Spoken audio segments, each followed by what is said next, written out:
হজরত খাজা গরিবে নেওয়াজ চিশতি রহমতুল্লাহ আলাইহির স্মরণে 2 দিন ব্যাপী 41তম বাৎসরিক দোয়া ও ওয়াজ মাহফিল অনুষ্ঠিত হয়েছে।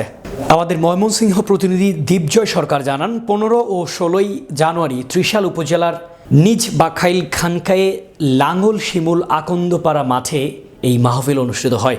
মাহফিলের দ্বিতীয় দিনের অনুষ্ঠানে প্রধান বক্তা হিসেবে বয়ান পেশ করেন আন্তর্জাতিক খ্যাতিসম্পন্ন ইসলামিক চিন্তাবিদ পীরজাদা আলহাজ হজরত মাওলানা মীর হাবিবুর রহমান যুক্তিবাদী। এ সময় আরও বয়ান পেশ করেন তাসাউফ গবেষক, সমগ্র আরব জাহান ভ্রমণকারী বক্তা আলহাজ হজরত মাওলানা সাব্বির আহমেদ উসমানী।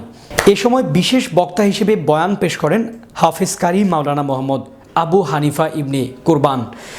2 দিন ব্যাপী এই অনুষ্ঠানে প্রতিদিনই সকাল সন্ধ্যা মিলাদ মাহফিল, রাতে হালকায় জিকির, ওয়াজ মাহফিল ও সকালে তাবারক বিতরণ করা হয়। অনুষ্ঠানে আশেপাশের কয়েক এলাকার মানুষ উপস্থিত হয়ে বক্তাদের মূল্যবান বক্তব্য শ্রবণ করেন। স্মরণ করা যায়, আল্লাহকে পাওয়া যায়। জোরে কান যায় না, যায় না। খাজা Mainuddin Chishti 100% it is the insight, no doubt, इसका अंदर कोई शक नहीं है। তিনি যে আল্লাহর বন্ধু, এতে কোনো সন্দেহ নাই। আছে কি? খাজা মাইনুদ্দিন চিশতি আল্লাহর বন্ধু, এতে সন্দেহ আছে?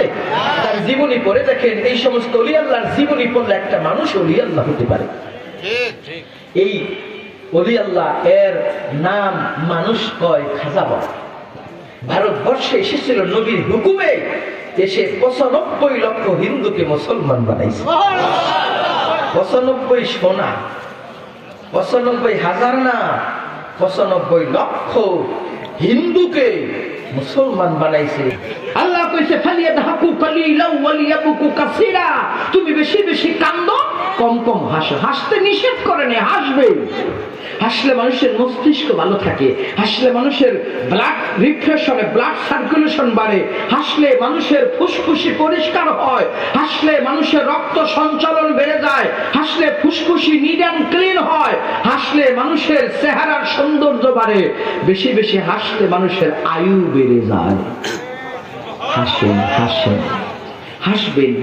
প্রতিদিন বউ বাচ্চা নিয়ে আধা ঘন্টা দরজা লাগাইয়া হাসবেন, হায়াত বাড়বো। ওষুধ কেনা লাগবে না, বেশি বেশি বেশি হাসবেন। আবার কাঁদবেন রহমতের সময় উঠে। সাপ যখন ঘুমিয়ে যাবে, আল্লাহ বলে বান্দারে কুম কুম ইয়া হাবিবি কাম তানামু।